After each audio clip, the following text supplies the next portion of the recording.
Hello ladies and gentlemen, this is James Steiner, and welcome back to Hate Plus. Alright, so this is going to be a relatively quick episode because I've got to get to work in about an hour and a half. So I need to get this thing done and uploaded and all that fun stuff. So let's just get right to it. Oh man, more stuff. Bureaucrat Class Act. Let's see. Wow, she's really even more hostile than before. Thanks for spoiling it. Again. Why is it always going to be that with you? Chief Counselor Ryu.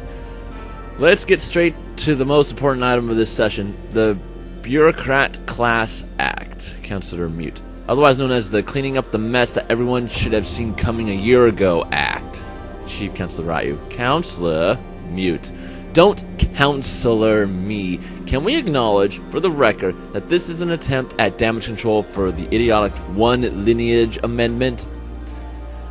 Is this level of pettiness truly necessary? Oh, of course, Yang. Counselor Han. I really think you're out of line, too. Counselor Mute. I'm glad you've offered your obligatory throwaway opinion for this session, Counselor Han. Counselor Han. What? Ryu. Are we done with the derailment, Counselor Mute? Counselor Mute. Oh, no derailment from me. Clearly, it's important to put this act through. I just want to start off by acknowledging, for the record, that this is a direct response to the problem caused by the One Lineage Amendment. That's all. Ryu. Fine, so noted. Now can we move on? Mute. Sure, go ahead. She is evil. Ryu. You have the floor, Counselor Smith. Smith. Contrary to what Counselor Mute says, this has nothing to do with the One Lineage Amendment. The purpose of the act is to weaken the lower class by dividing them, Counselor Mute. You mean the class that we've bolstered by alienating new noble families with, like, every single session of council? Really hostile. Yep. Didn't you say you'd stop? Smith. I don't think I can be any more blunt. This isn't related to the One Lineage Amendment. The goal is to create a new social class with a higher standing than the peasantry without nearly as high a cost to us as noble families. There's about 10 appendices that outline the whole proposed arrangement. I still don't get any of this. What are they talking about? They're talking about how they got the whole family lineage bit all screwed up and why it's in its political state that it's in by the time she shows up. Counselor Zhou. Is there room for debate on these numbers? Counselor Smith. Heavens, no. Counselor Ryu. As I understand, it's a very delicate budget. Smith. There's really no room for any amendment. Zhou. Understood. Yang. Not everything needs to be a giant hostile debate, despite the Counselor Security's penchant for it. Surely we can agree on Counselor Ryu's proposal without any further debate. Mute. Okay. I'm not going to dignify that, but I'm pretty sure you meant Counselor Smith. Yang. Yes, I misspoke, but thanks for the pedantry. Smith. Then does anyone object? Yang. I'll second a motion to vote if you need one. Mute. Nope, I don't object. Then with no objections, a vote will automatically be called. How does the council vote? Counselor Security is in favor. That's a surprise. Mute. This is neither the time nor the place for your pettiness, okay? Just register your vote. Yang. You're one to talk, but of course I'm in favor. Oh, likewise, Zhou. The Council of Agriculture is in favor. Tae, Councilor of Culture, is in favor. Han, Councilor of Engineering and Science, is in favor. In favor, Ryu. The act passes unanimously then and shall be sent directly to the President for signing. I don't really get any of this boring stuff at all. Mute. Since there isn't really anything else important on the agenda, I move to dismiss Council. Ryu. We are actually in agreement. The motion is seconded. Council will reconvene at a date to be determined next month. Dismissed. Man, a lot of politics. Okay, now the Unity Act. Oh man, this is over a year later. Wow, this atmosphere is... At least you haven't spoiled it yet. Okay, Ryu, we all know what's on the agenda. I trust we can get through this in a civilized fashion. Smith. One hopes. Mute. I don't like your tone, Counselor. Smith. I didn't. Mute. Not you, the Counselor of Captaincy. Ryu. Please don't derail this, Counselor Mute. Your objections to the Unity Act have been thoroughly stated and noted. Your input is appreciated. Mute. Don't your input is appreciated me, okay? You're not going to shut me up. This is insane. This is like actually insane. I don't even know why it's being brought up again. Did you miss the memo? I'm security vetoing it. Ryu. It's not, Han. How the hell do you justify that? It has nothing to do with the ship's security. I don't really get it, but... Mute. Are you kidding? Like, seriously, you honestly haven't considered the idea that removing all restrictions as to who can be present has massively destabilizing consequences? Ryu. Please read the record, Counselor. It really seems like she believes strongly about this. Yep, that's saying it lightly. You'll find that an amendment has been added to address security's concerns. The Act very specifically says that it only removes all non-criminal, non-age-related restrictions. There aren't any destabilizing consequences. Mute. That doesn't address my concerns at all. I will not budge on this matter, okay? The security veto stands, and, like, I can't believe I actually have to argue why separation of power is important. Tay, on what grounds do you even argue that the security veto would apply here? Mute. Really? The possibilities for abuse are endless. It goes against every principle the current system of government was founded on. Tay, and that's a reason not to do something? Councilor Mute, you'd surely not suggest that those principles are unassailable. How will we ever improve our society if we defend bad ideas simply for the sake of conservatism? Something is wrong here. Mute. Okay, well, while you're off fantasizing about improving our society, it's my job to put my foot down on things that can jeopardize the ship's safety. Ryu, if the act is amended, would you even consider the possibility of rescinding your veto? Mute. No. Ryu, then please let the record be updated to include a signed document from President Park overriding the security video. Not this time, Mute. Mute. Of course he did. That's cause for alarm in and of itself. Don't you see? He wants the ability to run for a second term. If we actually let him stay in the public spotlight for that long, that gets rid of our strongest control against democracy movements. Like, if you think they were getting bad before, can you imagine what they'd be like after 10 years of a single, unified, charismatic leader with a government platform? 15? 20? Do you really think that would be okay? Wait, if she was worried about there being just one leader forever... Yang. Except we've completely knocked the wind out of the movement's sails. Tay. Well, maybe he is thinking that. It's merely wishful thinking. Yeah, no kidding, it's wishful thinking. Mute. Great. So now you're just offloading the problem onto me in the future. It's lost momentum now, but what about like a century from now? Our actions here have serious consequences. Tay. It doesn't look like you're convincing anyone. Note a long pause follows. Mute. Okay. I'm willing to compromise. I know when I've lost. I'll support the act. Just give me an amendment that ensures a president can't have 2 terms, okay? Hell, even specify that it only applies to non-noble presidents. Just give me something here. Counselor Zhou. I'd be willing to see... Ryu, I don't think that's necessary. Mute. You'll second the motion, Counselor Zhou? Counselor Zhou. Sorry, strike my remark from the record. Mute. What? How's that even controversial? Ryu. I don't see any reason for further debate on the matter. Wow. Mute. Come on. There's no reason not to. All I want is to ensure someone like President Park doesn't run again. Will anyone second the amendment? Ryu. I'll move to vote on the act as it stands. Mute. Nobody. Tay. Seconded. Counselor. Mute. Oh, I see, Ryu. The motion passes. How does the council vote? Tay. The Council of Culture is in favor, in favor, in favor, in favor, in favor. Same. Agriculture is in favor. And the Council of Security against, one assumes. Wow, shot down.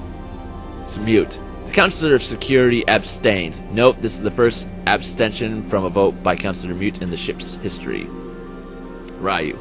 Very well. The act passes 7 in favor with 1 abstention, and that's everything on the agenda. We'll reconvene after the presidential election. Council is now dismissed. Okay, that was just juicy enough. I have to see what happens next. Can we take a break for a minute? So you want to talk? There's something I want to confess to you. If this is what your job is normally like, I think it's really great. I'm not being a burden on you, am I? You don't mind me having me as a sidekick, right? I like it. Me too, it's really great. I just really like being able to do something together with you. It's just such a romantic thing, casually spending time with the person you love. And, hey, Mr. Investigator, I think you're really cool. Traveling through space, solving mysteries. I can't wait until we get back to Earth. Doing footwork, interrogating people, being out there in the world. I never would have dreamed when I was stuck in the women's quarters of an aimless spaceship that I'd end up like this. So that's why I want to continue to be your sidekick. When I keep reading about all these people from just 300 years before when I was alive, it reminds me a lot of my original time. But it also makes me feel like I'm completely unprepared to get by in a society like that. And that's just a difference of 300 years. So I think I could learn a lot from being an investigator like you, from being your sidekick. Could you tell me more about the job you're going to be doing when we get back to Earth? It'll make someone happy. Aw, that's so wonderful of you. So you're more than just my hero then. Yeah, sorry, I know that's an embarrassing thing to say. I just think that's really nice. It's all so much more exciting than being a housewife. And a little bit romantic too. Anyway, I guess I should probably stop distracting you from doing the job now. To figure out the whole story about what happened to the Mugangwa in year 0. Let's continue to work hard together. Okay. Oh, there's stuff in my inbox? Really? Please do not ignore. Hello, let me start by introducing myself. Mr. Sung Lee, credit officer of the Star Union Bank Ltd. I do insist in your confidence in this transaction. I am making this contact with you based on reliable information available to me courtesy of Internet Business Index and confirmed by my local Chamber of Commerce and Industry concerning your reputation. Thus, I am convinced you would be capable to provide me with the solution to a money transfer transaction of 43,600,000 unit credits. This is to seek your cooperation as my foreign partner and your assistance to enable me own a property and invest in a stable economy of your planet. Accept my apologies for this mail does not suit your personal or business ethics. All other information to facilitate the remittance of the funds will be revealed to you in due course. For your assistance, you shall receive 25% of the funds to be transferred. Okay, this sounds like a scam. Kindly delete the email if it does not suit your personal or business ethics, as I will gladly appreciate yours faithfully, Mr. Sung Lee. How do you delete? Please deliver the AI, John Kim. Okay. I hope this letter finds you well. Thank you again for your work in recovering the Mugangwa's records and at least partially solving the mystery of what caused the tragedy on board. We hope you find the agreed upon payment to be acceptable. However, there is still an outstanding issue. We have reason to believe that your report was not entirely forthcoming and that you were able to recover an AI identifying as Kim Huan-ae of the ship as well. I'd like to personally remind you that the terms of the contract were to deliver all data recovered from the Mugangwa, which would include all code associated with her too. Don't worry, we have no interest in prosecuting her, yeah. Nobody in this galaxy has the authority to, regardless, nor do we believe her to actually be the same entity as the woman responsible for committing genocide on the Mugangwa. However, as the sole survivor of the ship and the carrier of Kim Huan-ae's memories, she could provide invaluable information on the disaster that occurred, and it's important she testifies her experience to us. You don't have a vested interest in obscure UKSPA history, but for the sake of all those people who died, it's important that we learn all that we can. Your employer has told me that you'll be in the solar system within a couple of days. We'd be very happy to arrange a meeting with you and the Huan-ae construct while you're in the region. As this was part of the already paid-for contract, I hope discussing this issue with your boss doesn't become necessary. It's just very important that we hear all there is to learn. Looking forward to hearing from you soon, Jean Kim. Oh, damn it. And I think I just got a freaking virus from opening that one. Okay, I need to check something real quick. As if I got a freaking virus, I'm gonna be fucking pissed. No errors, okay. We're fine, we're fine, we're fine. Moving on to the next letter. Which block was I in? I think I was in block 4. So block 5? Oh, okay, so I finished all the regular documents. Good to know. Okay, so that explains. Okay, so I know that she was from a more democratic time because of what she said earlier, so this is how the ship became more democratic, but then ended up switching back, apparently. Fascinating. Anyway, I'll do one more. Block 5. Grandmother knows best. Where's block 3? Huan-ae. Grandmother knows best. Room status. Relatively free of debris. No laundry on floor. Futon still unrolled. Not really a point to doing it this late in the day. No dishes in room. That's just about good enough for me. Today was pretty exhausting at work. We're still doing cleanup from the fire on Monday, and I'm low enough on the ladder to get stuck in a room full of ash all day. Wow. It also meant in order to catch up on all my project work, I had to do 2 hours of overtime afterwards. It was not my idea of fun. Who is this person? I can't figure out what the occasion is, but for some reason when I got home from work, half the main branch of the family seemed to be in our living room. Even my grandfather, the counselor of engineering himself, was there, shockingly. Oh. Former counselor Kim. I don't think he got along well with Mute. He was the counselor of engineering. Okay. I wanted to just go lie down and hole up in my room, but given how rare an event that is, social obligations interfered. After thanking grandfather for getting me that job once more, which he seemed nonplussed on the subject of, my grandmother instantly dominated the conversation by asking me if I'd found a man yet. My standard response, I'd love to, but work keeps getting in the way. She apparently didn't buy it. Oh, she's an engineer. That's nice. Why not? Isn't engineering a male-dominated field? She asked.